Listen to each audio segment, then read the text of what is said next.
قومه من بعدهم من جند من السماء وما كنا منزلين إن كانت إلا صيحة واحدة فإذا هم خامدون يا حسرة على العباد ما يأتيه من رسول إلا كانوا به يستهزئون ألم يروا كم أهلكنا قبلهم من القرون أنهم إليهم لا يرجعون وإن كل لما جميع لدينا محضرون وآية لهم الأرض ميتة أحييناها وأخرجنا منها حبا فمنه يأكلون وجعلنا فيها جنات من نخيل وأعناب وفجرنا فيها من العيون ليأكلوا من ثمره وما عملت أيديهم أفلا يشكرون سبحان الذي خلق الأزواج كلها مما تنبت الأرض ومن أنفسهم ومما لا يعلمون وآية لهم الليل نسرح منه النهار فإذا هم مظلمون والشمس تجري لمستقر لها ذلك تقدير العزيز العليم والقمر قدرناه منازل حتى عاد كالأرجون القديم لا الشمس ينبغي لها أن تدرك القمر ولا السابق النهر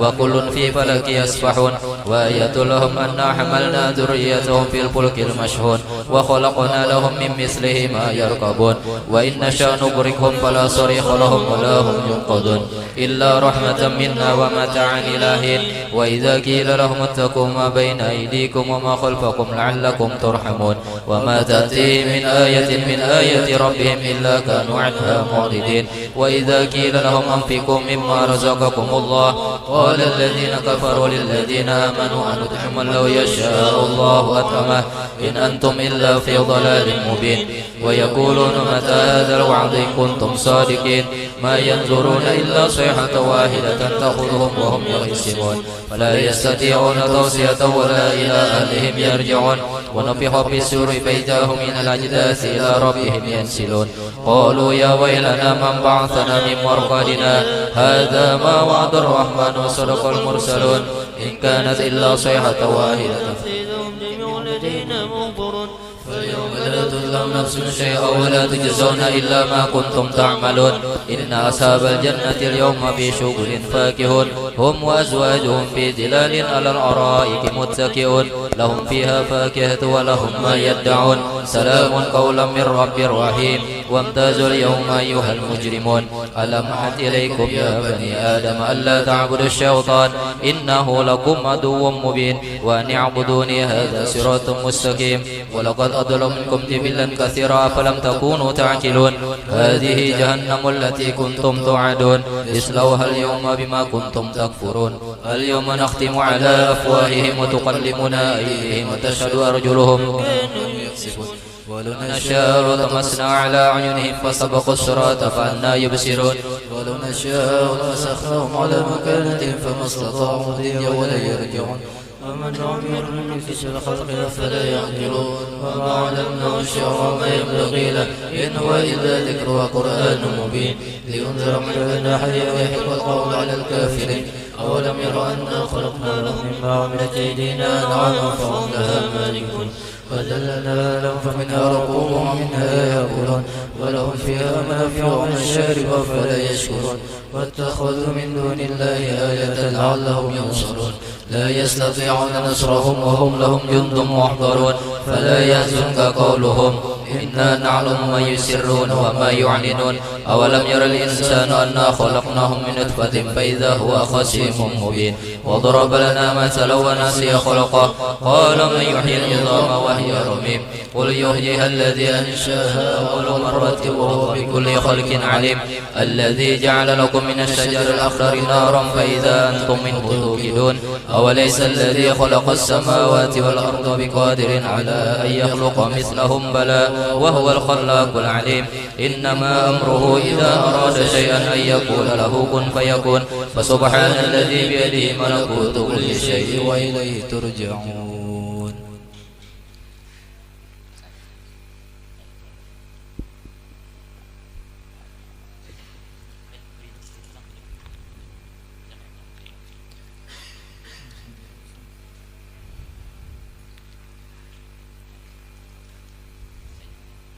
الله الله يا الله لنبي القبول الله الله يا الله لنبي القبول يا ربي صلي على المختار طه الرسول الله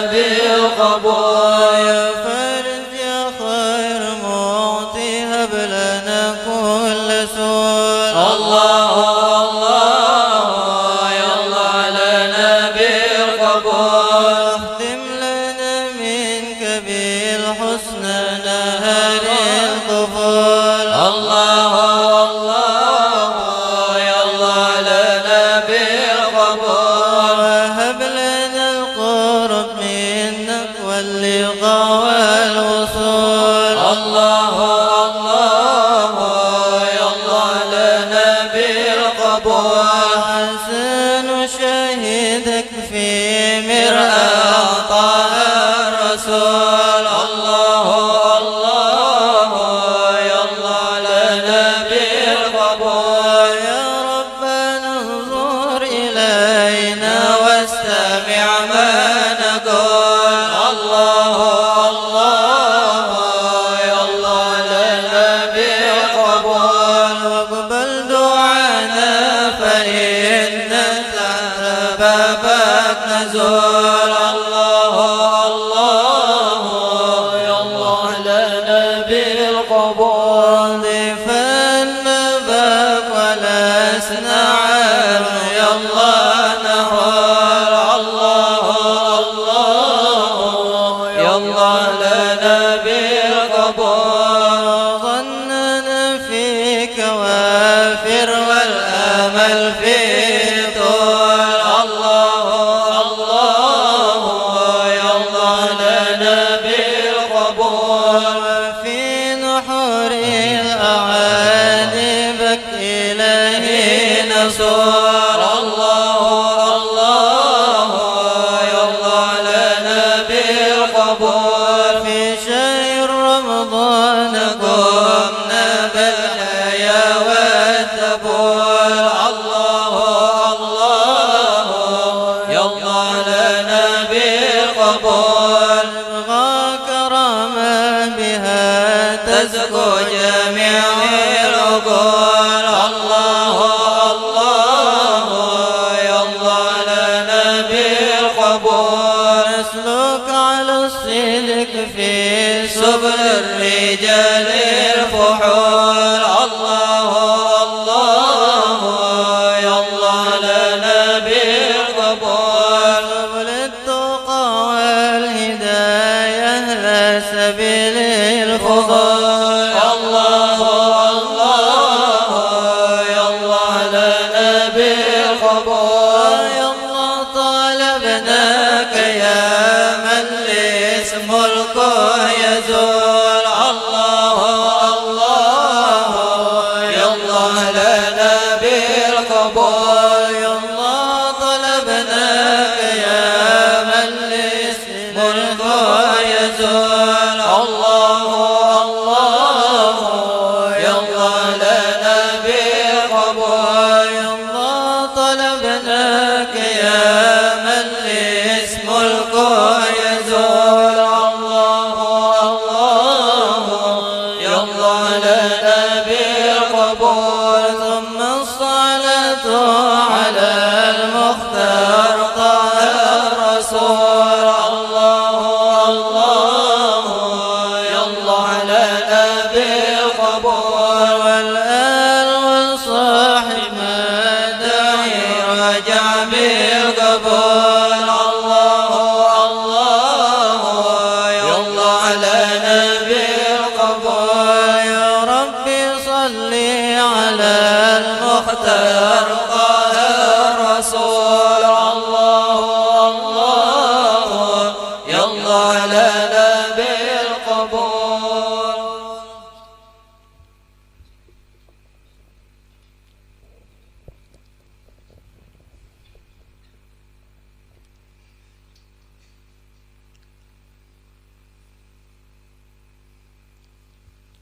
اللهم صل وسلم على سيدنا محمد وعلى آل سيدنا محمد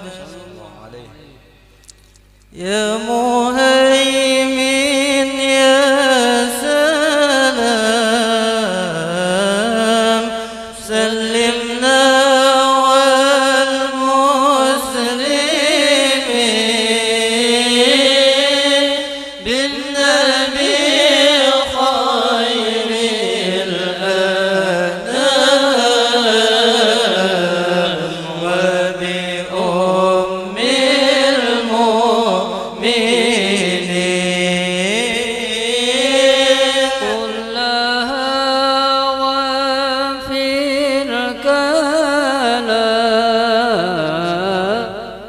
واشفعي للمذنبين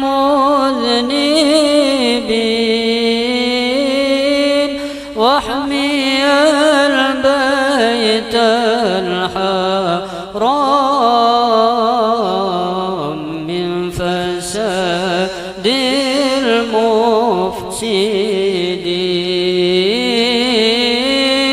أمنت فيه الحمام والوحوش الموحشين،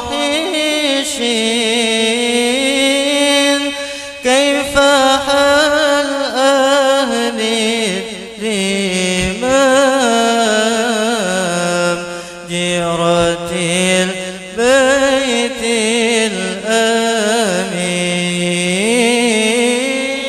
دخلوا باب السلام مسلمين مسلمين ولهم فيه اعتصام محرمين منبين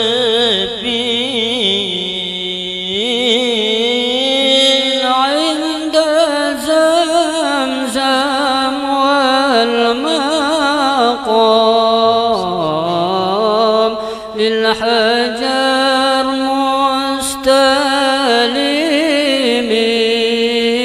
مستلمين ملتزم فيه اللزام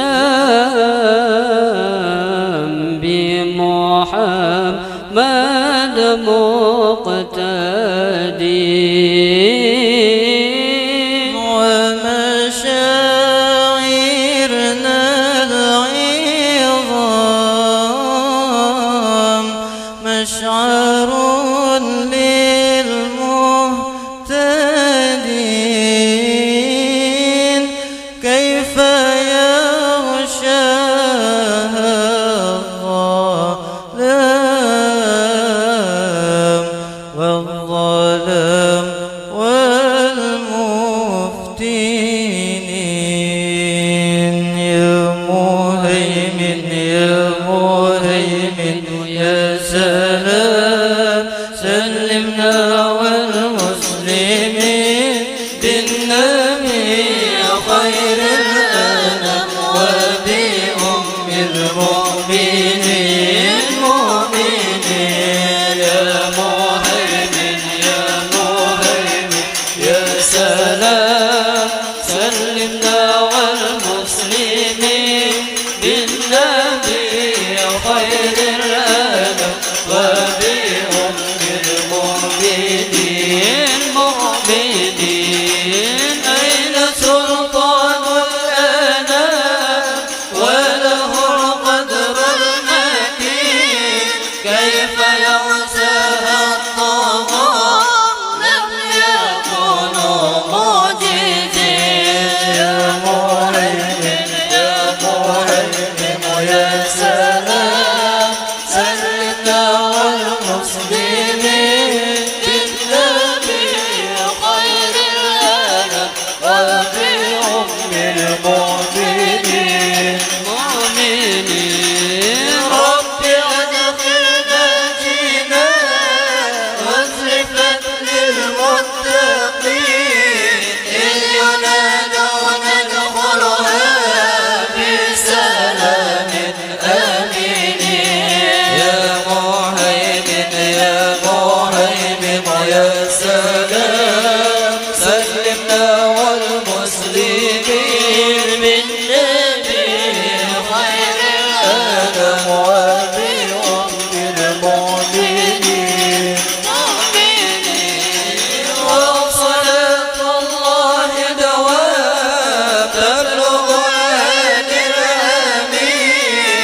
يا واهب العطايا اغفر لنا الخطايا بأشرف البرايا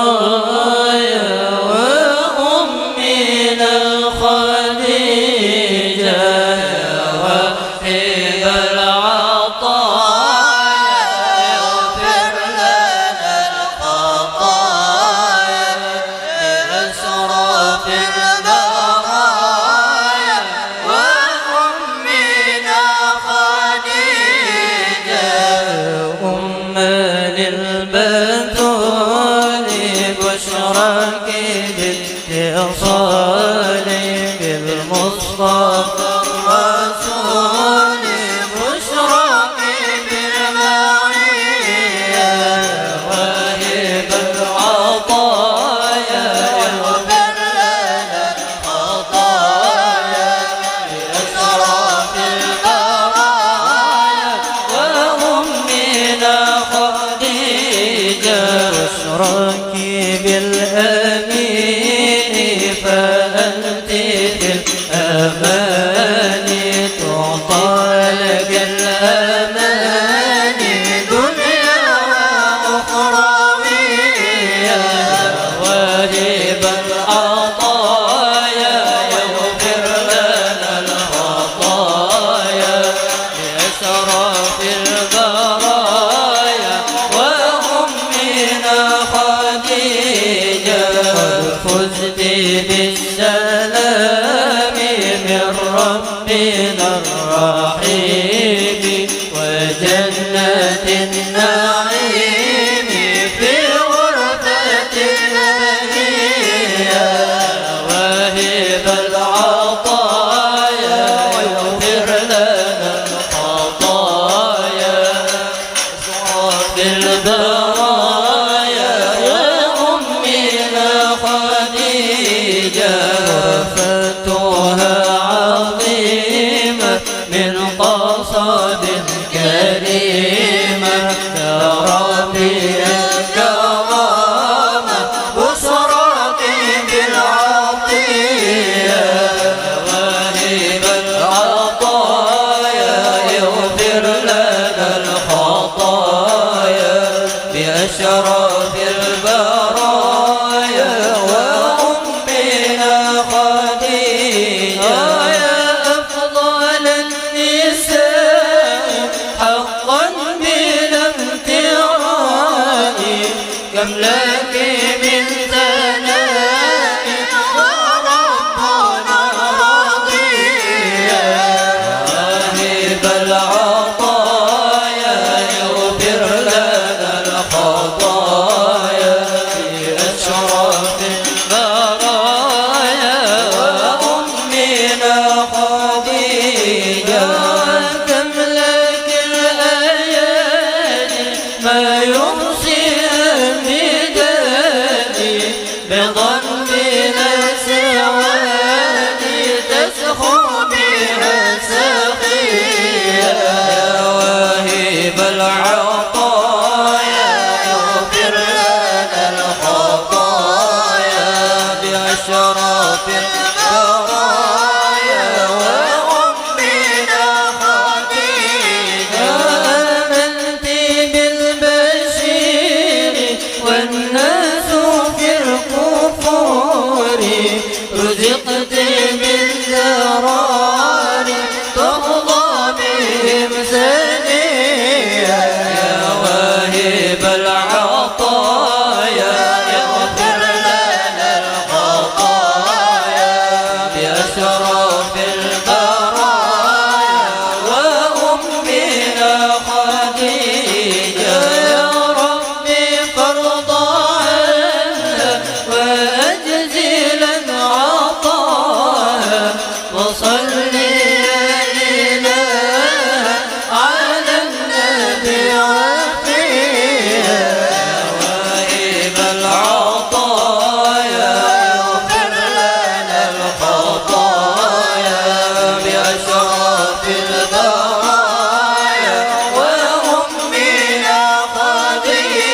اللهم صل وسلم وبارك عليه وعلى آله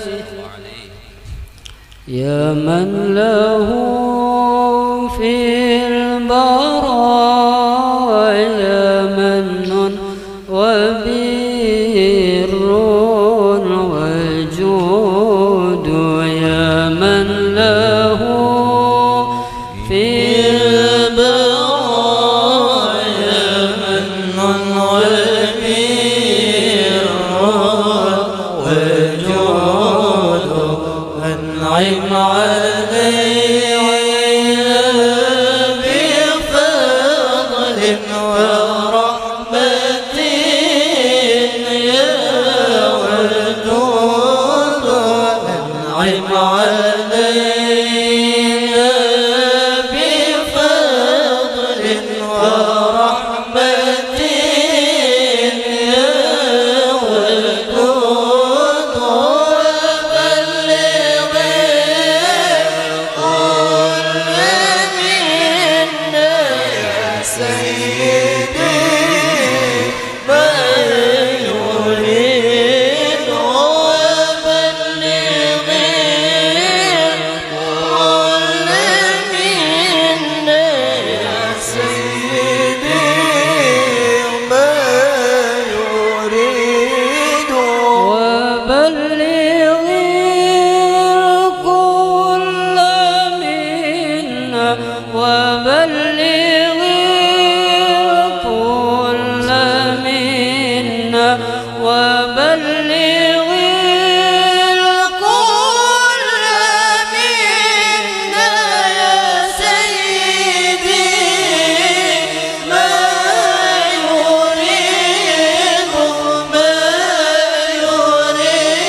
وبلغ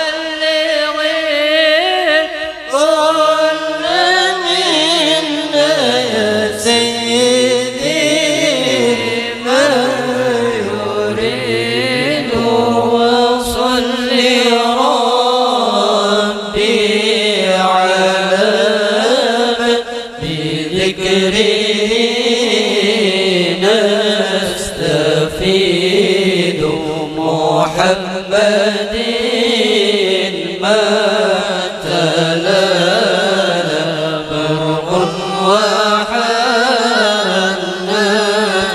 راعون يا رسول الله يا من صل وسلم عليه يا رسول الله يا من فضله سامي سماء يا رسول الله يا من فضله سامي سماء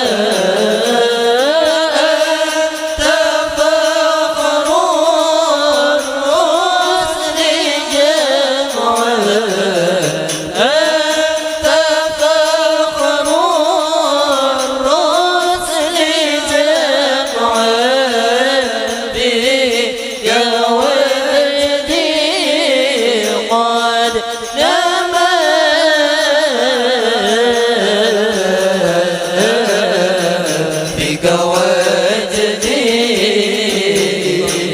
قد نما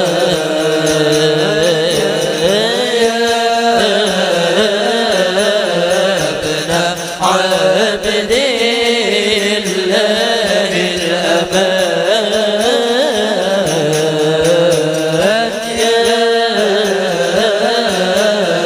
عبد الله الأمان الأمان الأمان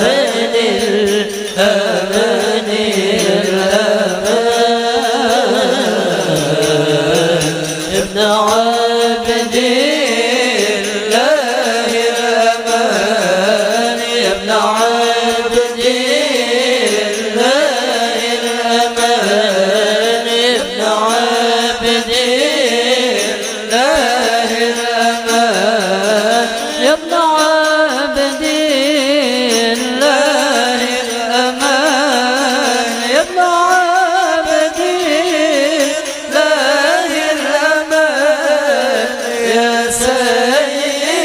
سيد ولد عدنان ابن عبد الله الأمان يا ابن عبد الله الأمان يا ابن عبد الله الأمان ابن عبد الله الأمان يا ابن عبد الله الأمان يا سيد ولد عدنان يا ابن عبد الله الأمان يا ابن عبد الله الأمان يا ابن عبد الله الأمان الأمان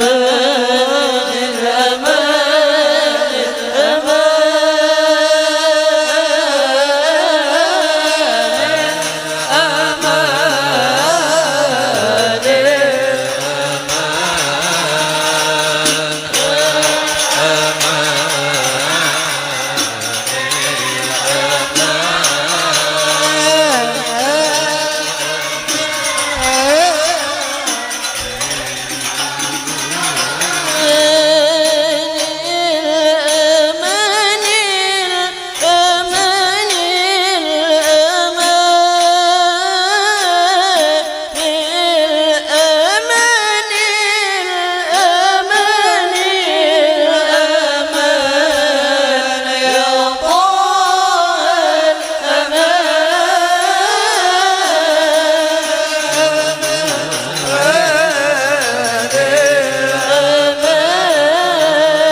يا شيخنا يا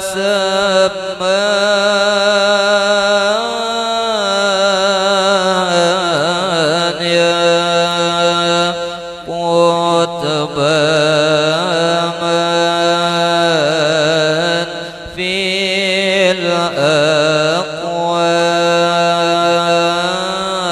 الأقوال ما كنت شيئا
في حماكم له عن إذنكم وبكم حكم التصرف في كل الورى كما لا يا شيخنا يا سمن يا قطب من في الأقوام من كنت شيخا له فلم يرى خجلا ذاك الذي من رآه قد رآك كما عنكم لنا أحد عن رؤية قال يا شيخنا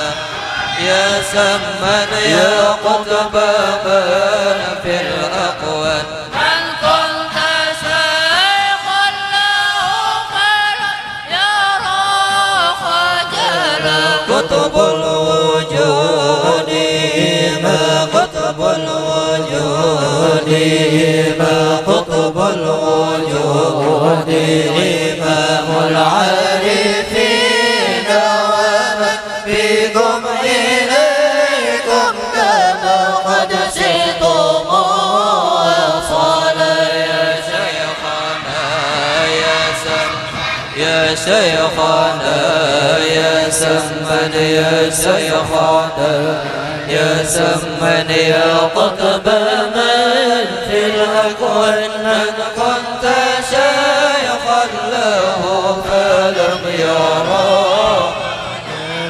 محمد عارف محمد عارف محمد عارف السمان أقرب من صاب إليكم ولا يهوى سواك ولا يا شيخنا يا سمن يا شيخنا يا سمن يا شيخنا يا سمن يقض بابا في الأقوام من كنت شيخا له فلم يرى خجلا جد للمؤلف سد جد للمؤلف سد جد للمؤلف صديق وعطرته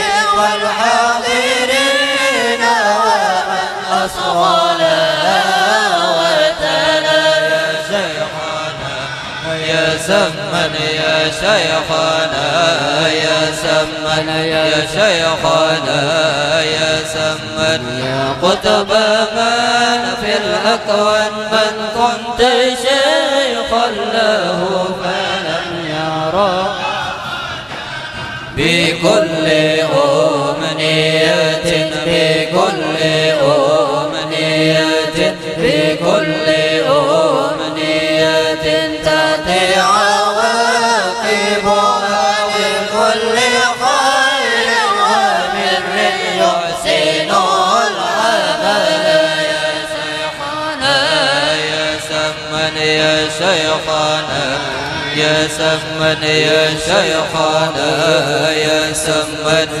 وتبامن في الأكوان من كنت شيخا له فلم يرى عليه أزكى صلاة عليه أزكى صلاة عليه أزكى صلاة الله ما طليا يا أكرم الخلق يا خير الورى كمالا يا شيخنا يا سمن يا شيخنا يا سمن يا شيخنا يا سمن يا قطب من في الأكوان من كنت شيخا له فلم يرى خجلا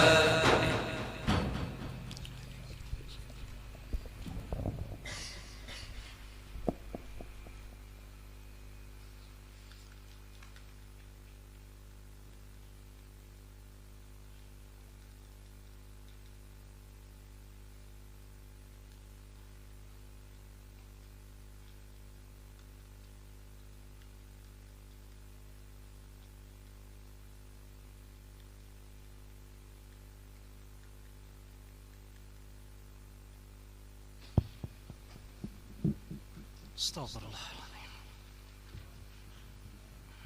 Alladzi la ilaha illa huwa al-hayyul qayyum. Nawaina kama nawa aslafuna salih fi qiraati manaqib wa khususan fi manaqib as-sayyidah Khadijatul Kubra wa nuhdi lahum al-Fatihah wa khususan ila as-Sayyid Muhammad bin Alwi al-Maliki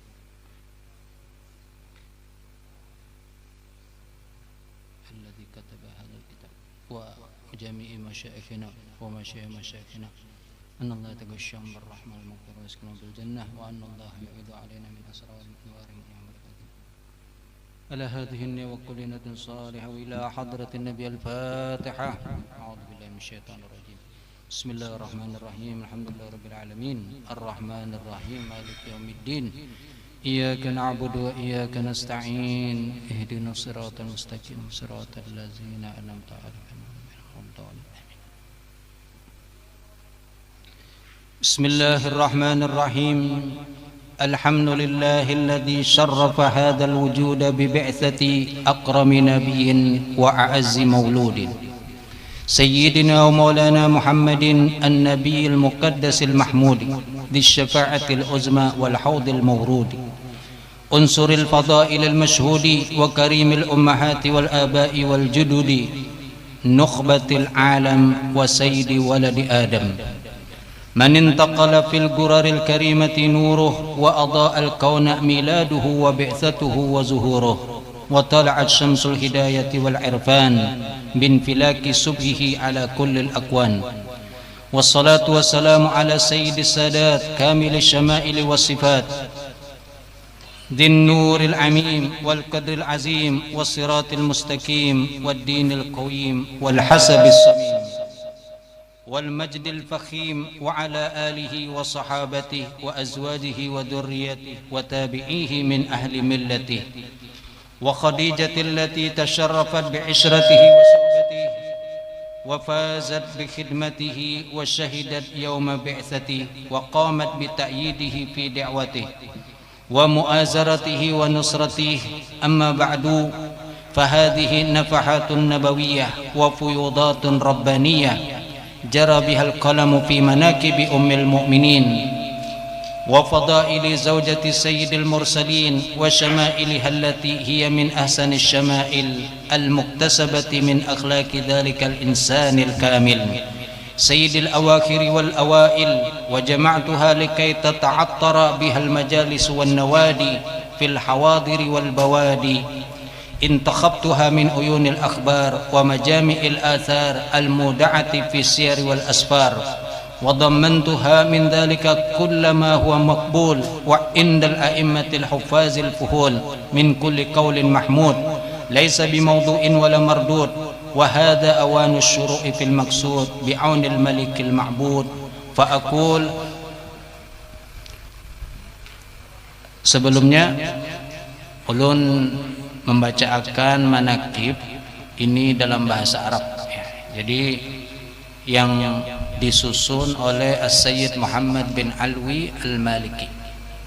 Jadi munasabahnya malam ini kan kita memperingati atau membaca manaqib Sayyidatul Khadijatul Kubra dan juga haul daripada As-Sayyid Muhammad bin Alwi al-Maliki. Jadi penulisnya daripada kitab Manaqib Sayyidatul Khadijah, kemudian juga haul yang mulia Al-Fadil Guru Muhammad Zuhdian Nur ya. Dan juga untuk orang-orang tua kita yang telah mendahului. Dan ini bahasa Arab. Jadi kalau susunannya kayak model maulid, setiap huruf diakhiri dengan sama karena itu berpindah lalu diakhiri sama pulang. Hanya saja memang perlu untuk terjemah. Nah, ulun menterjemahkan mungkin sebagian daripada yang ulun bacakan, karena kalau yang bahasa Melayu sudah rancak jauh ulun bacakan. Jadi malam ini coba pulang nang bahasa Arab. Siapa tahu pian paham langsung kada perlu diterjemahkan. Mbahnya tuntung keluar sini paham kata di alhamdulillah, masya Allah. Kenapa tadi? Kada tahu sebigi-bigi. Tapi insya Allah yang diterjemahkan ini poin-poin yang penting dan mungkin yang sedikit berbeda daripada yang biasa di bahasa Melayu. Jadi bahasa Melayu itu mengutip dari sini tapi di ikhtisar, diringkas. Nah, ini insya Allah sebagian mungkin yang sedikit berbeda lah ya. Fa'akul, maka berkata As-Sayyid Muhammad bin Alwi Al-Maliki mulai dengan nasab, hiya Sayyidatuna Khadijah bintu Khuwailid ibni Asad ibni Abdul Uzza ibni Qusay Al-Asadiyah, tajtami'u ma'an Nabi sallallahu alaihi wasallam fi jaddihi Qusay alladhi jama'al qabaila Quraisyah. Jadi berkumpul di dalam perkataan ini menyebutkan nasab Sayyidatuna Khadijah, yang mana nasab beliau tak sampuk, tak kumpul lawan Rasul itu di Qusay. Nah, ini ada di dalam manaqib sebelum yang bahasa Melayu.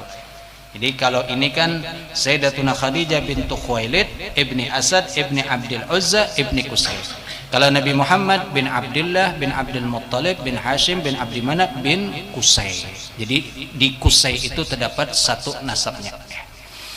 Wa ummuha, adapun ibu daripada Sayyidatuna Khadijah yaitu bernama Fatimah bintu Zaidah ibnil Asam min Bani Amir bin Lu'ay bin Ghalib. Nah, di sini terdapatnya yaitu Lu'ay bin Ghalib. Fa'akrim bihadan nasaba at-tahir alladhi huwa nasabu ashrafil habaib wa qad hafizahullahu ta'ala min arjasil jahiliyah fa'ahata irda hadhihi sayyidati zakiyah wa sanahu min kulli adiyah wa baliyah biriayatihi wa inayatihi al-bahirah ولذلك كانت تلقب بالسيدة الطاهرة فما أجل هذه المنحة الفاخرة واشتهر تلقيبها بالكبرى لعظم شأنها في المعاهد الأخرى وهي بذلك أحق وأحرى.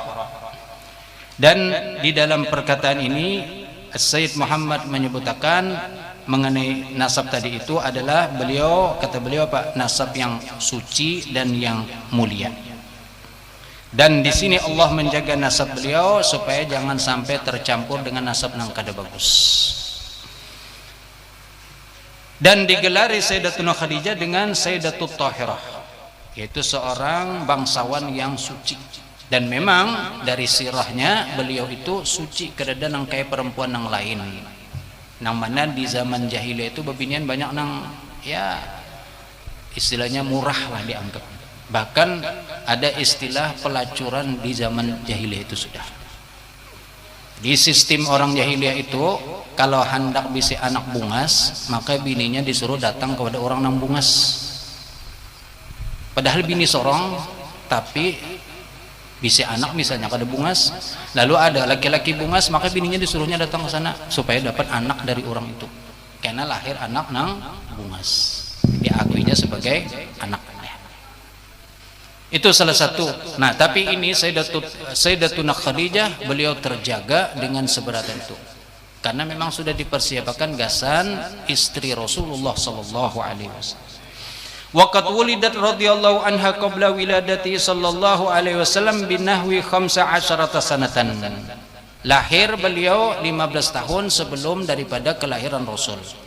Fanasha'at fi baitin tahirin tayyibil a'raq ala akmali siril mahmudah wa ahsanal akhlaq fakanat radhiyallahu anha mutakamilatan husnan wa aqlan wa jamalan wa fadlan hazimatan rashidatan fi jami'i umuriha hasanatat tadbir wa tasarruf fi jami'i syu'uniha ذات فراسة قوية وحمة عالية لها نظر ثاقب ومعرفة دقيقة بالعواقب أغناه الله تعالى بسعة النعم وكثرة الخدم والحشم ومن عليها ذو الجلال بكثرة الأموال فكانت تستأجر الرجال ليتاجروا في ذلك بالحلال فتضاربهم عليه بشيء معلوم ويستفيد بذلك الجميع على العموم وظهرت أسرار تلك الأخلاق المرضية والأوصاف الحسنة الزكية فيما بلغته بين قومها في الجاهلية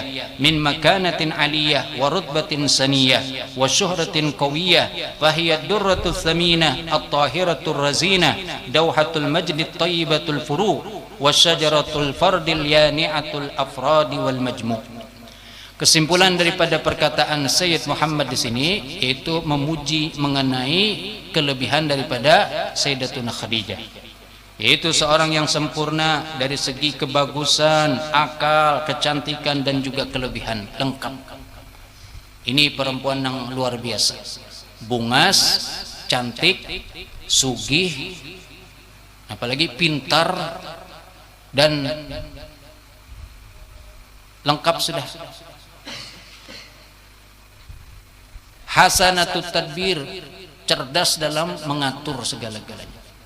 Makanya kan ini persiapan untuk Rasulullah ketika nanti diangkat sebagai Rasul, banyak cobaan, maka perlu istri yang kuat untuk menghadapi cobaan. Kalau istrinya cengeng, bininya cengeng, kayak apa? Laki uyuh bulik, sekalinya bini pulang merongot-rongot, kayak apa laki enak tenang di rumah. Maka perlulah seorang istri yang kuat. Ketika laki bulik, maka bini yang menghibur ya. Nah, ini sifat kelebihan daripada Sayyidatuna Khadijah. Bahkan sebelum kawin dengan Nabi, beliau ini sudah orang sugih, bangsawan, keturunan orang yang mulia, terhormat.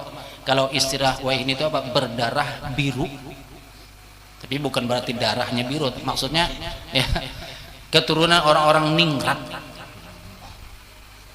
Kayak siapa yang hanya diperingati ini juga, Raden Ajeng Kartini. Raden Ajeng Kartini kan hanya diperingati tanggal berapa tadi? Amun laki-laki kada hafal hari Kartini wajar, tapi kalau bebinian kada tahu hari Kartini kurang ajar. Karena berkat beliau salah satunya ya, usaha beliau di Indonesia, maka harkat martabat bebinian jadi terangkat.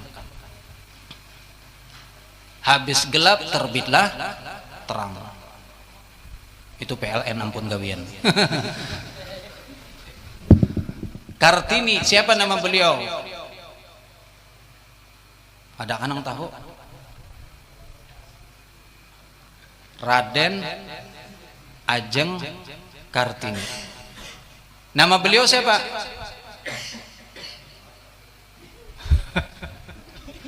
Bebinian harus tahu. Kan di lagunya ada, kalau apa lagunya tuh? Ibu kita Kartini, putri sejati. Terus? Putri Indonesia, harum namanya. Berarti ngaran sidin harum. Harum namanya. Padahal lain harum ngaran sidin Raden Ajeng Kartini. Putri bangsawan, putri ningrat itu. Namun beliau belajar kepada salah seorang kiai yang seangkatan dengan kiai di Madura itu siapa? Mbah Holil. Cuman kiai ini andakannya di Semarang, ngaran sidin Kiai Soleh Darat. Orang Jawa yang pertama menterjemahkan Al-Quran, mentafsirkan Al-Quran ke dalam bahasa Jawa Pegok. Jadi ketika belajar Raden Ajeng Kartini kepada Kiai Soleh Darat ngaran sidin, ini kalau sekali-sekali Semarang karena ziarah ke makam beliau di daerah Borgota ngarannya. Alhamdulillah lu sudah berapa kali ke situ karena termasuk kiai favorit ini. Lalu Kartini belajar satu surah yaitu Al-Fatihah. Cuman kada paham karena bahasa Arab.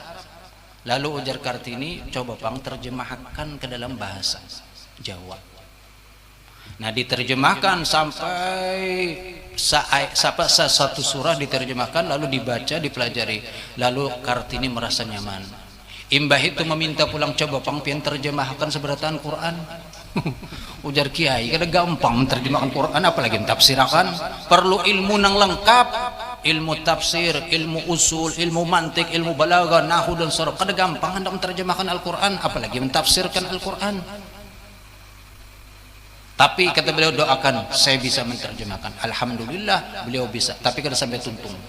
Lalu dicetaklah kitab beliau di Singapura dalam bahasa Jawa. Itu pertama seorang ulama kita yang mentafsirkan Al-Quran. Subhanallah ya. Dan ini orang alim, cuman jarang orang tahu kecuali para petolibul ilmi. Padahal beliau itu satu generasi, satu angkatan lawan Mbah Khalil nang di Bangkalan. Mbah Khalil kalau bisi murid lulus disuruh belajar kepada Kiai Soleh Darat. Kiai Soleh Darat kalau bisi murid sudah lulus disuruh belajar kepada Kiai Khalil. Jadi nasab keilmuan para ulama kita itu bersambung-sambung baik timur ataupun barat. Naam.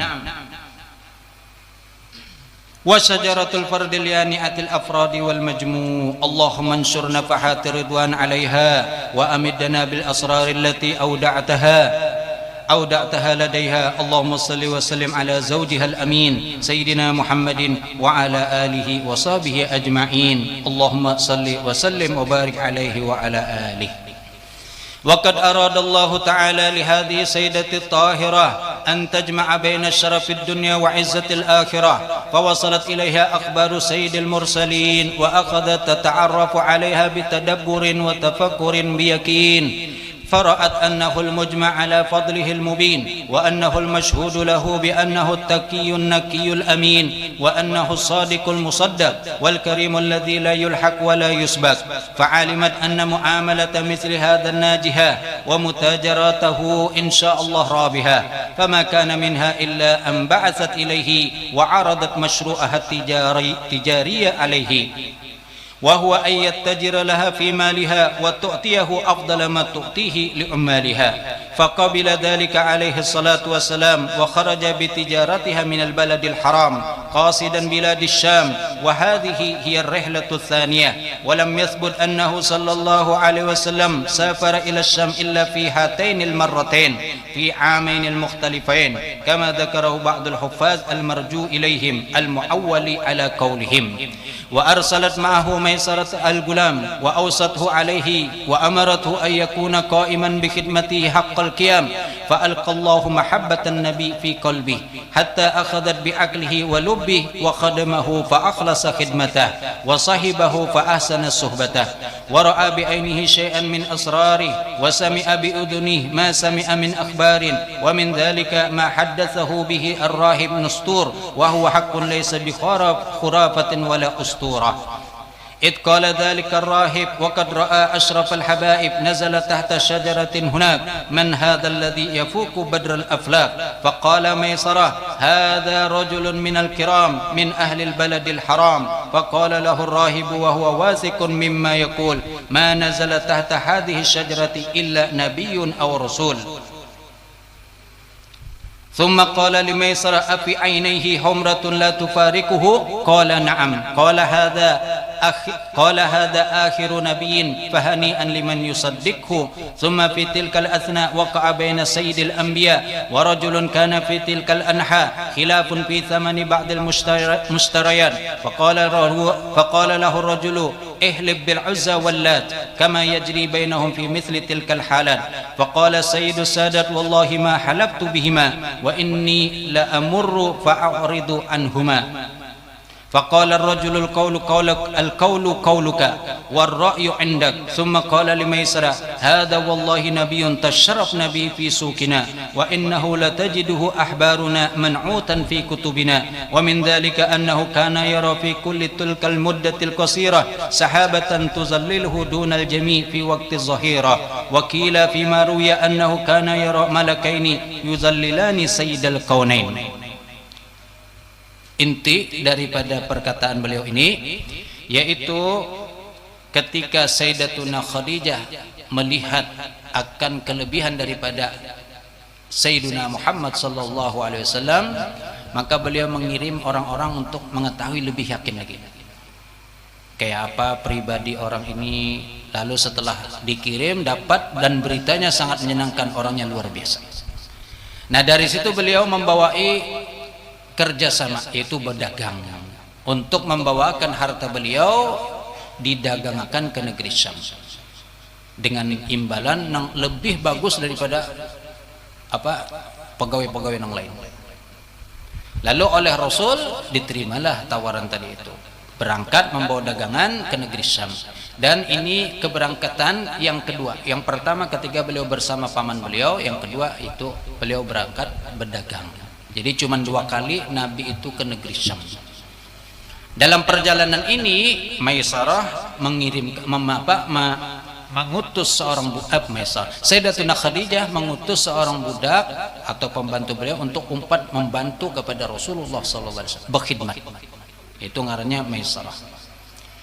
Nah, dalam perjalanan inilah Maisarah menyaksikan beberapa perkara yang menjadikan semakin cinta beliau kepada Rasulullah SAW. Bukan hanya karena perintah, sebab perintah Khadijah, tapi karena memang cinta dengan melihat perilaku baginda Rasul SAW. Nah, dalam perjalanan itu bertemu dengan seorang rahib, itu pendeta, ngarannya Nastura. Lalu melihat pendeta ini akan kelakuan baginda Nabi. Yang pertama apa? Nabi ketika sampai suatu tempat, beliau turun di bawah pohon yang ada di sana. Lalu ketika melihat Nabi duduk di pohon itu, pendeta ini berpender, man hadzal ladzi, siapa orang ini yang mana wajah beliau itu mengalahkan kebungasan bulan. Si pendeta tadi aja sampai melihat tercengang, bungas mana. Faqala, lalu berkata Maisarah, hada rajulun minal kiram min ahlil baladil haram. Lalu dijawab oleh Maisarah, ini orang dari keluarga yang mulia, keturunan yang mulia, berasal dari tanah haram, yaitu Mekah. Lalu ujar rahib tadi pulang apa? Dengan yakin dia berkata, ma nazala tahta hadhihi syajarati illa nabiyyun aw rasul. Ujar rahib ini apa? Kadada nang duduk di bawah pohon ini melainkan orang itu adalah nabi atau rasul. Jadi kada mungkin terduduk di bawah pohon kecuali orang itu nabi atau rasul.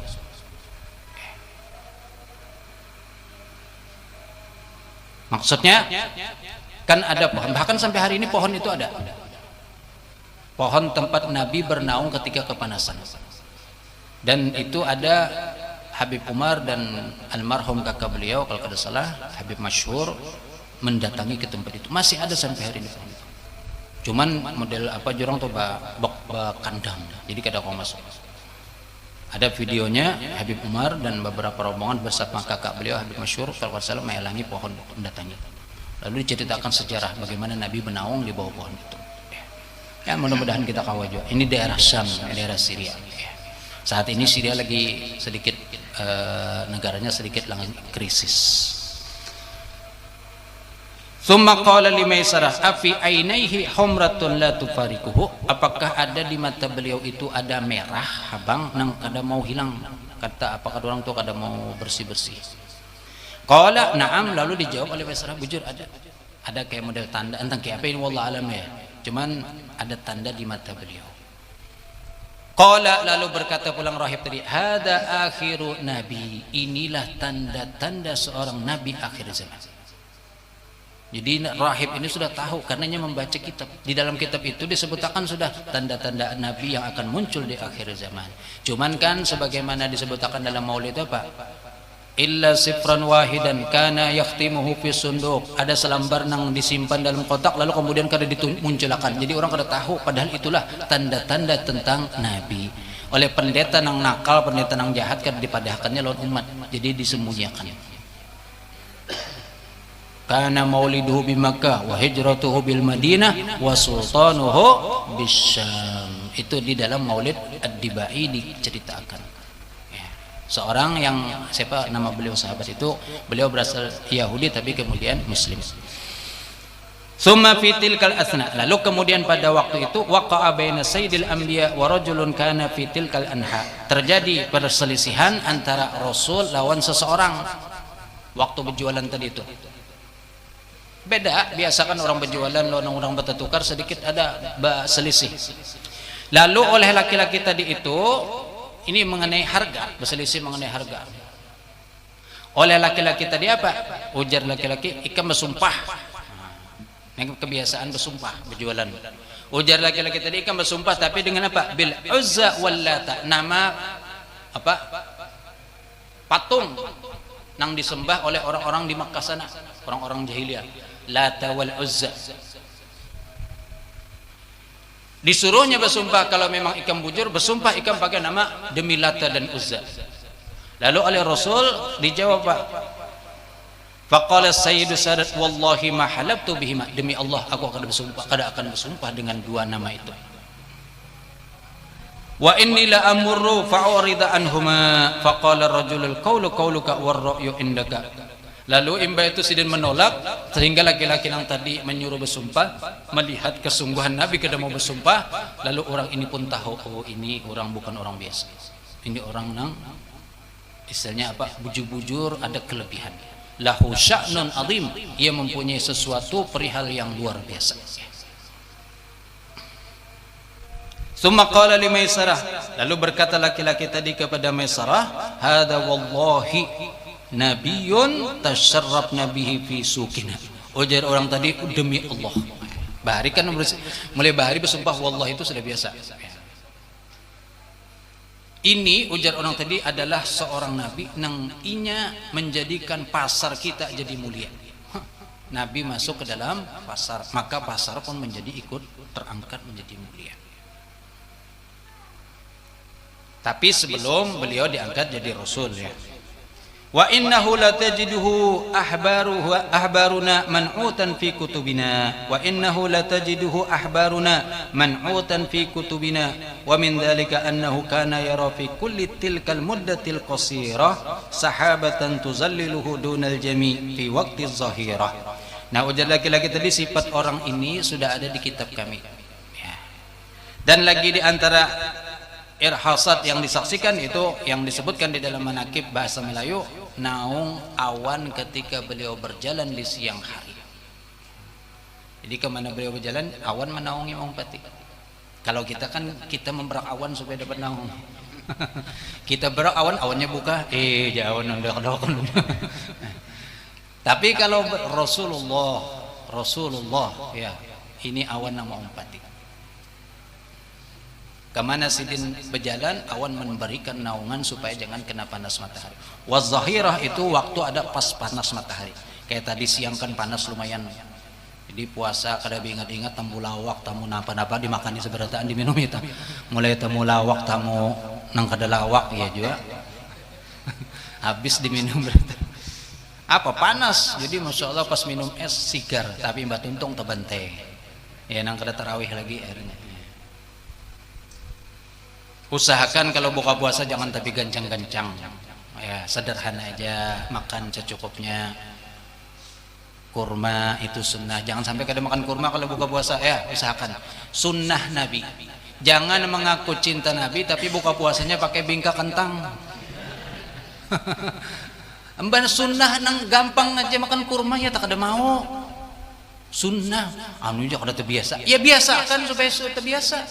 Amun kada biasa, dasar kada biasa. Lain buah kita pang memang biasa akan makan kurma. Kurma pulang ada nang macam-macam, nang murah, nang larang, nang kalau berduit nukar nang larang jangan nukar nang murah. Amun nang murah ya nang diigut, gigi nang patah. Amun kurmanya karas banget. Tukar nang talarang sedikit cinta Nabi kalau ngaku cinta Nabi nukar kurma aja. Betawar pulang sudah harganya murah, betawar pulang minta tambahi pulang di timbangan. Cinta Nabi sunnah. Dan selanjutnya sunnahnya itu ganjil, paling sedikit sebuting, kalau bisa 3, 5, 7 dan seterusnya. Yang bagus itu 3. Kalau sebiji itu ya orang kita sebiji pang apang disurungi sebuting aja juga, kurma sebuting, wadah sebuting, jadi hendak kada kau hendak 3 ya apa bepadah supan. Ya. Amun di Arab kalau buka puasa tuh kurma tuh kada diunjuk sebiji sewadahan pian. Jadi ini makan tuh kada tanggung-tanggung kurma. Dan memang ya lain pang lah, orang Arab kan memang ketujuh kurma. Kalau kita ini ya Allah, ngalibannya disurungi kurma. Ini sunnah Nabi nang nyata dulu. Jadi kalau mengaku cinta Nabi, kurma jangan sampai kada dimakan waktu buka puasa. Kalau sahur itu disunahkan juga. Sebagian ulama mengatakan sunnah juga makan kurma di waktu sahur. Nah ini mungkin sedikit kada tapi selera. Kenapa? Harus sudah kenyang. Tapi kalau buka puasa insya Allah masih semangat aja makan kurma 3 kah, hantup aja. Apalagi memang kada ada yang lain, hantup aja. اللهم انشر نفحات رضوان عليها وأمدنا بالأسرار التي أودعتها لديها. اللهم صل وسلم على زوجها الأمين سيدنا محمد وعلى آله وصحبه أجمعين. اللهم صل وسلم وبارك عليه وعلى آله. setengah jam sudah, hanya 2 bab ini masih banyak banget. Ini semalaman kada tuntung. Sampai sahur. Siap kapan panitia bersahur? Walamma atamma sallallahu alaihi wasallam muhimmatah wa ba'a sil'atah raja'a ila Makkah wa qad iktasaba khairatin katsirah wa ja'a bi arbahin wafirah fasurrat bidzalika sayyidatu Khadijah ayyama surur wa hamidat fi'lahu al-mashkur wa nazarat ilayhi bi'ainil ikbar wal ihtiram wa akramathu ghayatal ikram wa atharat shakhsiyatuhu fiha kull ta'thir فأكنت له في نفسها عظيم التقدير وزاد ذلك عندها بعدما حدثه ميسرة بما شاهده من الآيات وعجائب الأحوال وخوارق العادات التي هي للنبوة دلائل واضحات حدثها عن الصحابة التي صحبته في سفره فكانت نعم الصاحب وعن طاعة الإبل وطي الأرض له والتوفيق الذي لازمه في سفره كل الملازمة تلك الرمال والهجارة التي لانت تحت مواطئ قدميه وكل ذلك وعاه بقلبه ورآه بعينه وحدثها بما رآه من حسن سيرته في خلقه ومعاملته مع ما سبق لها معرفته عنه من صدق حديثه وعظيم أمانته وكريم أخلاقه وديانته فأصبحت هذه الصفات والأخلاق العلية مثبتة متيقنة لديها جلية فأحست بعارض غريب عن صورة وحقيقة ذلك الحبيب وتحيرت من أمر نفسها وأصبحت قلقة بين قلبها وعواطفها فقد رفضت بالأمس القريب الكثير من الرجال من ذوي الوجاهة والمال وردتهم خائبين متحسرين لرفضها طلبهم المتين. Kesimpulan daripada ini yaitu ketika Nabi sudah selesai berdagang lalu balik membawa keuntungan yang luar biasa dan disampaikan kepada Sayyidatu Khadijah yaitu hasil daripada perdagangan, maka gembiralah. Dan juga bukan hanya gembira dengan keberhasilan berdagang itu saja dengan keuntungan yang banyak, tapi juga gembira dengan mendengar cerita daripada Maisarah yang diutus tadi. Jadi bulik ini kan Maisarah berkisah, pian Masya Allah, akhlak sidin dan keajaiban yang terjadi yang disaksikan langsung oleh Maisarah. Itu tadi diantaranya dinaungi awan, kemudian tanah batu nang dijajak itu jadi lembut berantakan. Kalau kita terjajak batu sakit, sepak batunya tendang, tapi ini semua menjadi lembut. Orang Banjar kalau berjalan tersepak batu kada sarik langsungnya, lihati dulu batunya, amun batunya berharga diambilnya. Tapi kalau orang lain kada, amun orang lain bila tersepak batu langsung batu ini hafal benar. Tapi kalau orang Banjar kada, kadang dulu lihati dulu kalau pindah tersepak intan. Kada jadi sarik, jangan disariki intan. Itu yang boleh dengar cerita waktu Baelang ke rumah Habib Umar Al-Muntahar di Semarang. Jadi pas datang kepada Sidin, takoni Habib Umar, "Ente dari mana?" "Dari Banjar." Langsung Sidin pakai Banjar aja Sidin. Banjar itu kalau tersepak batu kada sarik. Dilihat dulu batunya, kalau batunya itu jadi duit kada sariknya, tapi kalau jadi penyakit hanya nyebu mame. Itu ujung Banjar aja Sidin. Habib Umar Muntahar itu lucu pian. Tapi bahasanya Jawa. Ceramah Sidin bahasa Jawa. Pian buka YouTube Umar Al-Muntahar dapat. Oh, lucu benar. Tapi bahasa Jawa. Kada paham. Pokoknya orang tertawaan, kita tertawaan juga gitu aja. Orang kena lucu, Masya Allah beliau itu. Tapi termasuk habaib yang masuk ke dalam kalangan orang-orang yang bukan habaib. Jadi Masya Allah beliau disenangi karena memang ceramah bahasa Jawa, orang Jawa itu ketujuh. Kalau bahasa Indonesia sedikit kurang, orang Jawa kan kurang. Kayak kita kalau bahasa Banjar boleh disukai mungkin kalau baca bahasa Banjar. Apalagi bahasa Hulu Sungai, ketujuhnya. Nah, kemudian dari sini setelah mendengar cerita daripada Maisarah timbullah di hati Sayyidatuna Khadijah itu apa? Rasa suka. Sebelumnya sudah ada tapi tambah dikesahi oleh orang yang memang pintar menyampaikan. Itu kan ya Allah, tambah ya Allah. Kayak apa jurang tuh? Sampai di sini sebutkan apa? Wa tahayyarat min amri nafsi, sampai bingung daripada perkara diri sendiri. Kenapa jadi gini? Wa asbahat qalikatan baina qalbiha wa awatifiha. Lalu kemudian sampai gelisah hati beliau itu. Karena apa? Mendengar cerita nih, gelisah di sini apa? Karena sudah ya, jurang tuh kayak orang apa? Jatuh cinta lah. Kayak apa rasanya kalau jatuh cinta? Pernah kan kalau pian-pian jatuh cinta? Atau kada tahu-tahu kada pernah jatuh cinta, tahu-tahu dek awinakan aja oleh kuitan. Baharing gitu Allah kan. Nah, kalau kan anak-anak ini kada maunya. Harus dulu kada bahe ulun pokoknya amun kada lawan gitu ulun kada hendak kawin. Kenapa garang? Ulun sudah cinta mati-mati. Cinta mati-mati. Cinta mati loninya pokoknya.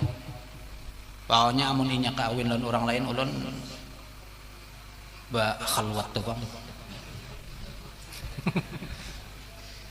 Ada seorang pemuda kada bungas wajahnya. Ya kalau kada bungas itu kan artinya kada bengkeng lah. Ya, pas-pasan muhanya. Lalu jatuh cinta lawan seorang perempuan. Siapa ngarannya kira-kira yang kada ada di Murong sini bang?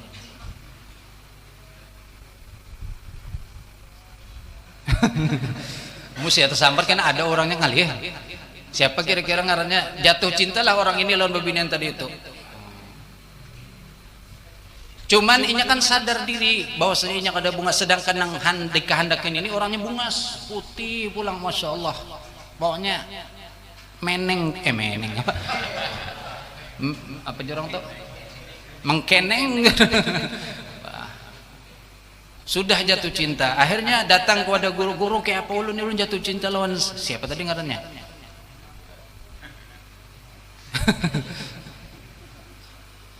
Zainab adalah. Ada jangan ganti-ganti yang lain. Ini kan contoh aja kada kan kayak di TV itu kan ada kalau yang tuntung sinetron tuh tulisannya cerita hanyalah fiktif belaka, kalau ada kesamaan itu kebetulan aja ya. Kada pas basing aja kada ya. Kita ganti yang lain. Jatuh cinta lalu bekas salon kiai apa ulun nih jatuh cinta lawan si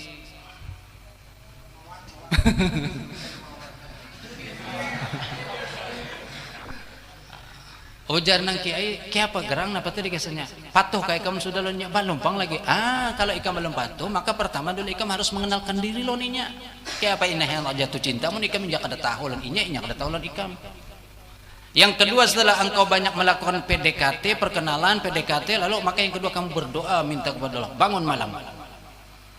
Terus apa yang harus saya lakukan kalau malam kiai? Ujar kiai ikam berdoa lalu dilajari doanya oleh kiai. Doanya ini yang pas banannya tengah malam bulan puasa kan. Lalu sudah datang ke sana kenalan. Ternyata si bebinian ini anak seorang janda. Mamanya sudah kada ada bisi laki-laki, sudah meninggal abahnya 4 tahun. Jadi mamanya janda, anaknya perawan. Datang ke rumah ya biasalah nangaran PDKT kan cari muka kisah membantu kisah menggani iya biasa apa jurang tuh modusnya lah. Amin ada keingatan lagi loh amin ada di akhirnya sudah patuh lawan anaknya patuh lawan mamanya tadi. Mamanya siapa tadi anaknya siapa kita ngarani aja anaknya Julaiha mamanya Jamilah. Sudah banyak membantu di situ. Kemudian malam pun berdoa. Doanya ini adalah aneh. Ujarnya apa dalam doa tadi yang dilajari oleh kiai? Ya Allah, jikalau Julaiha adalah jodoh ulun maka kawinkan ulun lawan inya ya Allah. Kalau Julaiha bukan jodoh ulun maka jodohkan ya Allah. Kalau ternyata Julaiha jodohnya orang lain maka putuskan ya Allah, jodohkan lawan ulun ya Allah. Memaksa jadinya doanya lawan Tuhan. Ini doa tapi memaksa. Kayak kita berdoa dalam salat duha itu kan memaksa juga sebenarnya. Kalau rezeki ulun di langit turunkan ya Allah. Kalau rezeki ulun dalam tanah keluarkan ya Allah. Kalau rezeki ulun jauh daparkan ya Allah. Kalau rezeki ulun sedikit banyakkan ya Allah. Memaksa lawan Tuhan. Tapi itu memang dianjurkan dari Rasulullah seperti ya kita umpati. Ya. Akhirnya berdoa, dan subhanallah berjalan setahun PDKT dan berdoa. Setelah setahun datang ke wadah guru, pulang, guru kayak apa ulun? Sudah setahun. Mbah kayak apa tadi? Sudah. Ikam, selanjutnya aku pelajari. Datang karena pagi Jumat, jangan selain hari Jumat, karena hari Jumat itu hari romantis. Jadi pokoknya jam 8 datang ke rumah dan bepadah. Ikam hendak berdatang. Akhirnya sudah datang siapa tadi ngarannya? Itu biniannya nang lakinya tadi siapa? Kok inget ngaran dia lagi.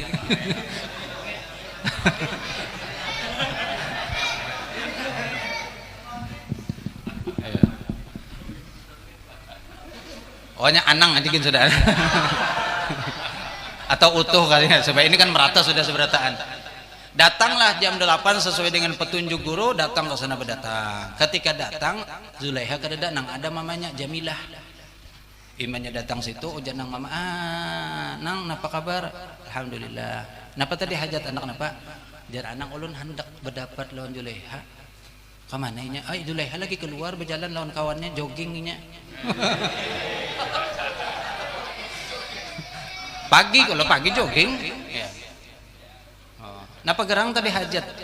Ada Zulaiha kayak ada anang kayak apa ya ulun bepen. Ayo sampaikan aja. Kini ulunnya sudah lawas, setahun sudah di rumah sini kan menggani iman. Jadi selama setahun ini ternyata ulun jatuh cinta lawan anak pian Zulaiha. Mendengar penderan si Anang, si ibunya Jamilah menangis. Nangis. Ujar nang Anang tadi kenapa pian menangis? Ya Allah. Setahun ini aku berdoa aja, mudah-mudahan dijodohkan non Ikam. Rupanya nang ibu ini suka lawan si Anang. Si Anang suka lawan anaknya. Terjadilah perang doa. Bahkan nang janda berdoa minta dijodohkan lawan si Anang, Anang berdoa minta dijodohkan lawan anak janda. Perang doa. Sampai-sampai si Anang terpikir, ya Allah, apa malaikat salah menyampaikan lawan pian ini ya Allah. Tapi ujar nang Anang hadang dulu ulun bulik dulu on musyawarah lawan guru ulun pulang. Bulik. Akhirnya sudah sampai di rumah berdapat lawan guru kayak apa? Gawat guru, ujar nang Anang gawat. Napa gawat? Tenang, kadada masalah nang kada kau diselesaikan. Apa? Pokoknya gawat guru. Akhirnya berkisah ulun tadi sudah bepada sesuai dengan petunjuk pian, dan ternyata nang menerima malah mamanya. Nang ketujuh malah mamanya. Kayak apa ulun ini? Jangan guru tenang.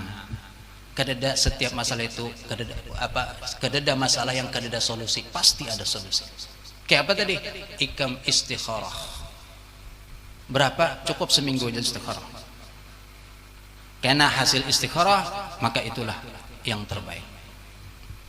Akhirnya istikharah sampai seminggu, lalu datang kepada guru. Jangan guru kayak apa tadi istikharah? Ya sudah guru ya.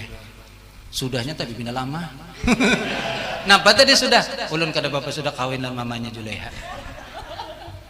Bujur, jangan guru. Bujur sudah. Ayo datang. Imbah itu sepakat. Bikinlah perencanaan perkawinan besar-besaran. Karena janda ini sugih. Jadi meninggal laki banyak meninggalkan harta warisan. Jadi kan 5 tahun sudah, mulai 4 tahun, itu setahun pas nang berkumpul lawan si Anang tadi. 5 tahun. Lalu rencana menyewa gedung, artis didatangkan segala macam sudah, lah makanan prasmanan segala macam sudah. Akhirnya sudah tinggal waktu sebulan lagi. Subhanallah, terjadilah suatu kejadian ketika Ibu Jamilah keluar naik beca atau bentor, terbalik becanya terumpak orang, mati si Din. Innalillah. Siapa tadi? Anang mendengar kabar ini antara innalillah lawan alhamdulillah. Innalillah karena calon istri meninggal, alhamdulillah ada harapan pulang ke anaknya Zulaiha. Nah ketika meninggal ini sudah keluarga rapat, bingung kayak apa ini, sudah gedung sudah sewa, artis sudah dipanggil, makanan prasmanan sudah pesan, terop sudah macam-macam lengkap sudah. Kalau dibatalkan rugi, lalu rapatlah keluarga, daripada kada jadi kawin, anaknya aja kita kawinakan pulang. imbahnya nangke itu si Anang akhirnya, ya Allah ternyata malaikat kada salah menyampaikan lawan Tuhan, ya Allah. Bisa aja. Ini yang dikatakan la Allah yuhditsu ba'da dzalika amra. Barangkali Allah menjadikan setelah itu sesuatu yang kita kada sangka-sangka. Mungkin saja saat ini kan kita kelihatan kayak ini, tapi ternyata Allah punya rencana yang lebih bagus daripada rencana kita. Begitulah kita harus yakin setiap tadbir, aturan dari Allah lebih bagus daripada tadbir kita. Sebagaimana di sini Allah sudah mentadbir, mengatur bagaimana akan dikawinkan Rasulullah dengan Sayyidatuna Khadijah. Sallu ala Nabi. Ini jam sudah parak jam 10, maka hendak benasid di pulang. Ulun akhiri aja dengan cerita wafatnya beliau, karena ini panjang lagi ya. Mungkin tahun Dudi belum ini kita sambung. Panjang umur insyaallah. Naam.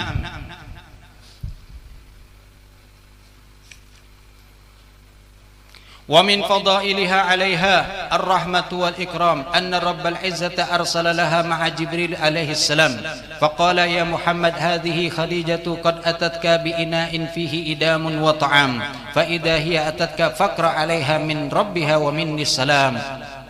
Dan di antara fadail keistimewaan daripada Sayyidatuna Khadijah yaitu adalah Allah Subhanahu wa taala mengirim kepadanya bersama dengan malaikat Jibril.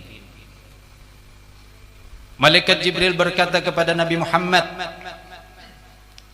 ini adalah Khadijah. Apabila nanti datang kepada engkau dengan membawa wadah yang isinya adalah lauk pauk dan makanan, maka sampaikan salam.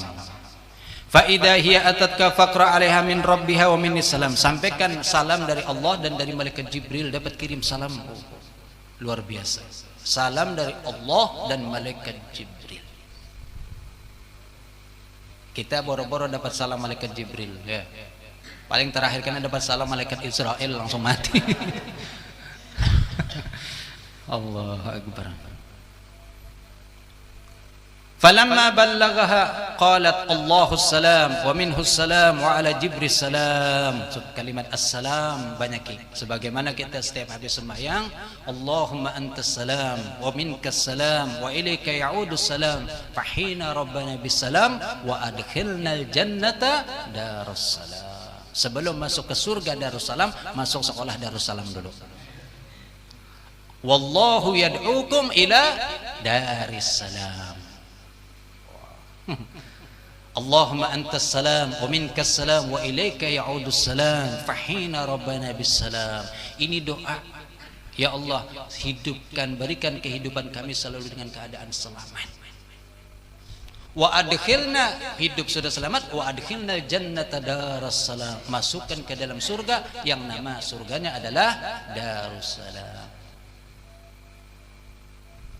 Nah, ini kalimat assalam sendiri adalah salah satu nama daripada nama Allah Subhanahu wa taala. Wa qad thabata dzalika 'an asy-syaikhin wa fi kitabaihima al-ma'rufain bis-sahih. Wa min khasa'isiha radhiyallahu anha ma rawahu asy-syaikhan anna Jibril basyaraha bi baitin fil jinan id qala dzalika al-malakul mukarram lin-nabi sallallahu alaihi wasallam basyir Khadijah bi baitin fil jannati min qasabin wala min qasabin la sakhaba fihi wala nasab. Di antara lagi keistimewaan beliau yaitu adalah yang diriwayatkan dalam hadis Bukhari dan Muslim, bahwasanya malaikat Jibril memberitahu kepada Rasul, sampaikan berita gembira kepada Sayyidatuna Khadijah bahwasanya sudah diulahkan istana di dalam surga. Basyirha, beritahu, berikan kabar gembira, bi baitin fil jinan, rumah yang sudah dibangunakan di dalam surga. Kalau di dunia kita kan mengulah rumah, mengkafling tanah, lalu kemudian membangun rumah. Nah, ini di surga sudah dibangunakan siap. Berarti kalau dibangunakan rumah atau istana di dalam surga, berarti pasti sudah masuk surga. Nah, kita pun caranya supaya baulah rumah juga dalam surga kayak apa? Ya macam-macam, ada anjuran dari Rasul untuk supaya kita dibangunkan oleh Allah, surga rumah sudah di dalam surga. Jadi kita masih hidup lalu beramal sesuai yang dianjurkan, maka dibangunkan rumah di dalam surga atau istana di dalam surga. Di antara, nah ini kesempatan kita di bulan puasa ini apa? Man shalla 12 rak'atan min ghairi faridatin banallahu lahu baitan fil jannah atau kama qala Rasul sallallahu alaihi wasallam. Barang siapa yang salat 12 rakaat selain daripada sembahyang fardu, maka Allah bangunkan satu rumah di dalam surga. 12 rakaat kita tarawih berapa? 21 kah? 23. Berarti tambahin sebuting lagi 2 buah rumah diulahkan sudah dalam surga. Makanya jangan pengoler tarawih. Walaupun sambil berduduk tarawih, sambil berabah tarawih. Sambil berabah tarawih itu orang di belakang menyembayangakan ngarannya itu ngaran. Seikung berabah di muka gini, di belakang sembahyang aja sembahyang. Allahu Akbar. Ini. Takbir 4 kali bilang Allahu Akbar. Patuhlah kasnya. Kan memang dianggap orang nang wa man fatahul ilma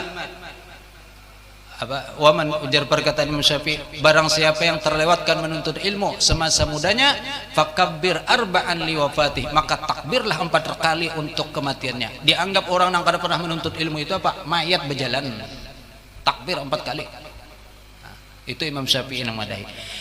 Nah, jadi pursah kesempatan kita di bulan puasa ini untuk dapat surga banyak. Ada apa? Rumah banyak. Jadi kita mengkafling di surga sudah setiap hari 2 rumah. Kan selain tarawih kita sudah 23. Imbah itu sembahyang qobliyah, ba'diyah, duhur qobliyah, ba'diyah, asar qobliyah, maghrib ba'diyah kalau kada ada qobliyahnya, isya ada ba'diyah dan qobliyah. Berarti berapa sudah?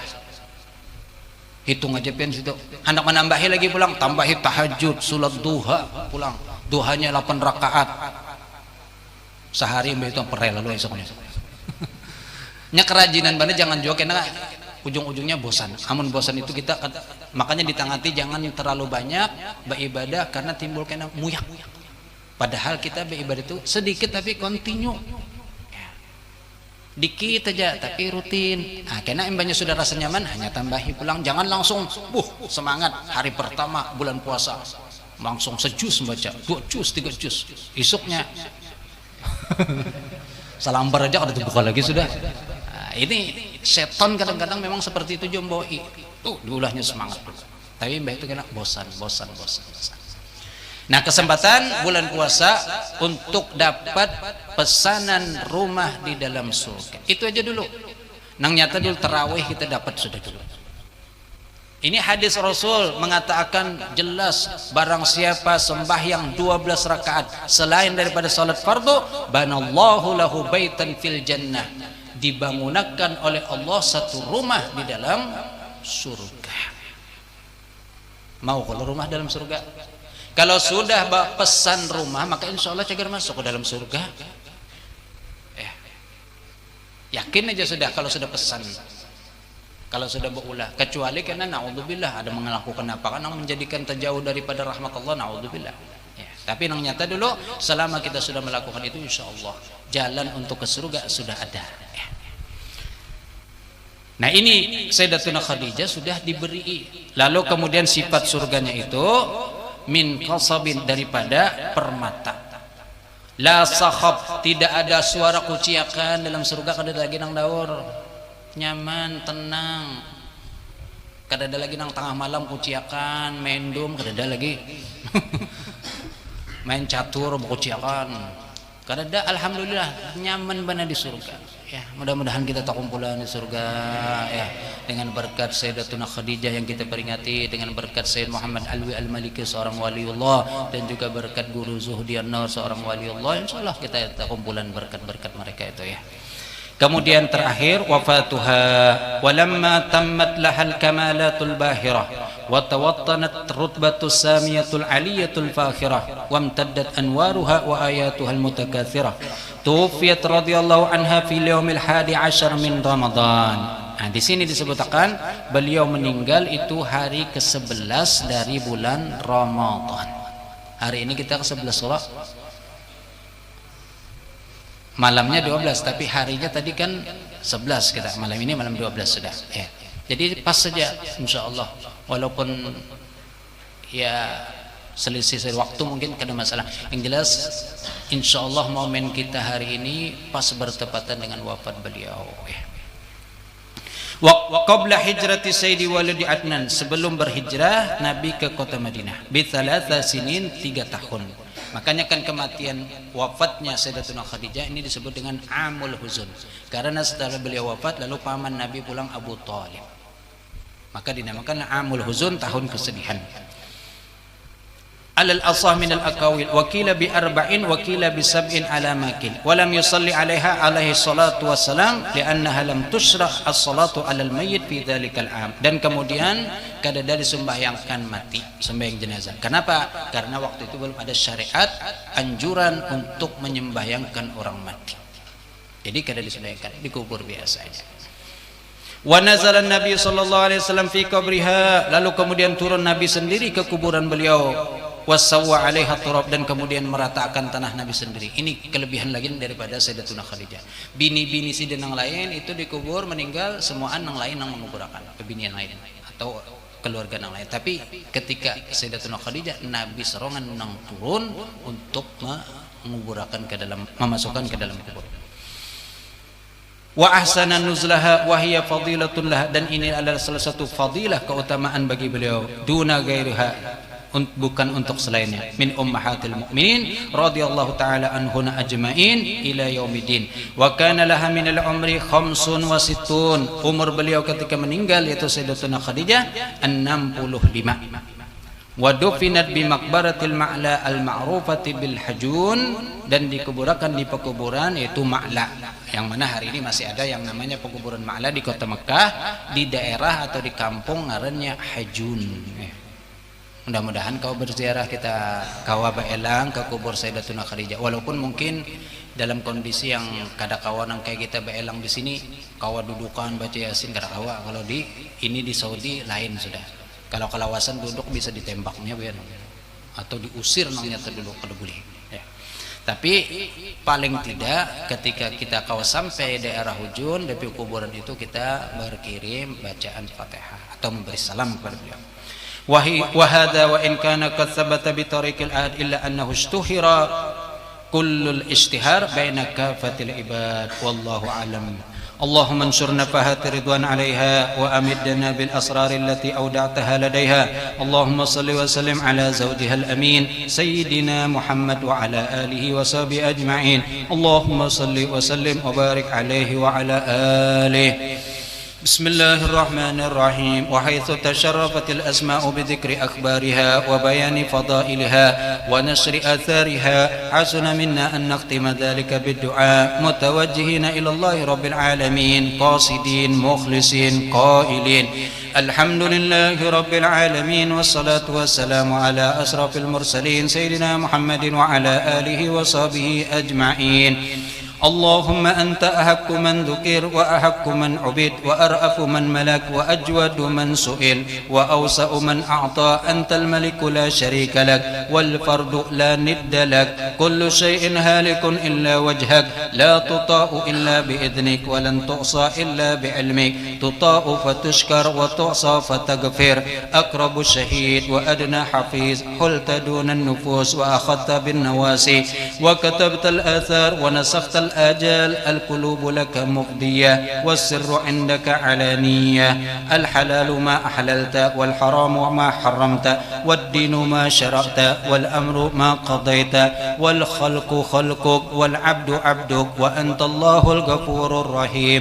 نسألك بنور وجهك الكريم الذي أشرقت له السماوات والأرض وبكل حق هو لك وبحق السائل عليك أن تقيلنا وتجيرنا من النار بقدرتك يا أرحم الراحمين.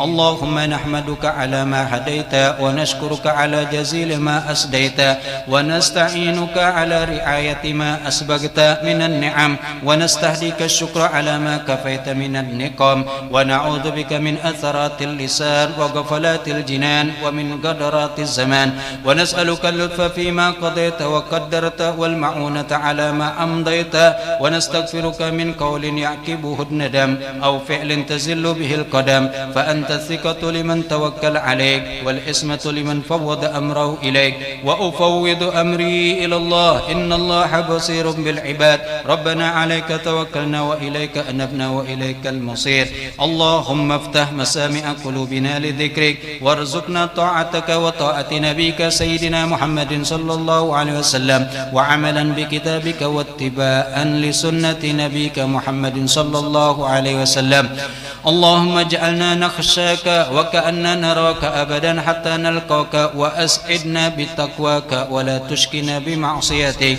اللهم إنا نسألك الهدى والتقى والعفاف والغنى وحسن الظن وحسن الخلق اللهم أغننا بحلالك عن حرامك وبطاعتك عن معصيتك وبفضلك عمن سواك اللهم إنا نعوذ بك من جهد البلاء ودرك الشقاء وسوء القضاء وشماتة الأعداء وأضال الداء وخيبة الرجاء اللهم طهر قلوبنا من النفاق وأعمالنا من الرياء وألسنتنا من الكذب وأعيننا من الخيانة إنك تعلم خائنة الأعين وما تخفي الصدور اللهم جمل أمورنا ما أحييتنا وعافنا ما أبقيتنا وبارك لنا فيما خولتنا واحفظ علينا ما أوليتنا وارحمنا إذا توفيتنا وسامحنا إذا حسبتنا ولا تسلبنا الإيمان وقد هديتنا اللهم إنا نسألك رحمة من عندك تهدي بها قلوبنا وتجمع بها شملنا وتلم بها شأسنا وترد بها الفتن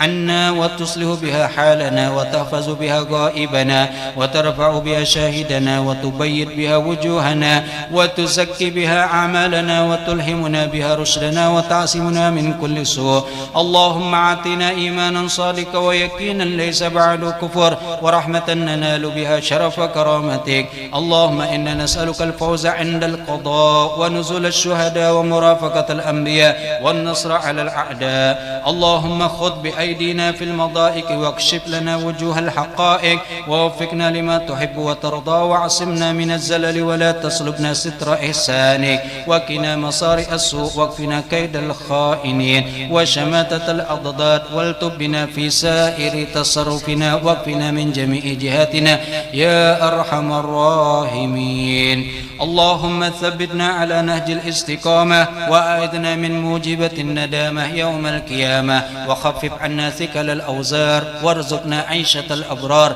واكفنا واصرف عنا شر الأشرار واعتق رقابنا ورقاب آبائنا وأمهات من النار واعتق رقابنا ورقاب آبائنا وأمهاتنا من النار واعتق رقابنا ورقاب آبائنا وأمهاتنا من النار يا عزيز يا غفار يا كريم يا ستار يا حليم يا جبار برحمتك يا أرحم الراحمين اللهم كما مننت على السيدة خديجة بتمام التصديق والإيمان بنبيك سيدنا محمد صلى الله عليه وسلم فمن علينا بذلك يا قديم الإحسان وكما تفضلت عليها بتعظيم حرمته وحفظ عهده وذمته ونصر حزبه ودعوته ومتابعة سبيله وسنته وتأييد كلمته وحجته فتفضل علينا بذلك واكتب لنا من ذلك الحظ الأوفر والنصيب الأكبر ووفقنا للاستمساك بسنته ولزوم ملته حتى نموت عليها واحشرنا في زمرته وتحت لوائه واجعلنا من رفقائه وأوردنا حوضه واسقنا بكأسه وانفعنا بمحبته وتب علينا واحفظنا من جميع البلاء والبلوى والفتن ما ظهر منها وما بطن واغفر لنا ولجميع المؤمنين والمؤمنات والمسلمين والمسلمات الأحياء منهم والأموات وصلى الله على سيدنا محمد وعلى آله وصحبه وسلم والحمد لله رب العالمين. Ya, mohon maaf panjang mungkin tadi sedikit ya.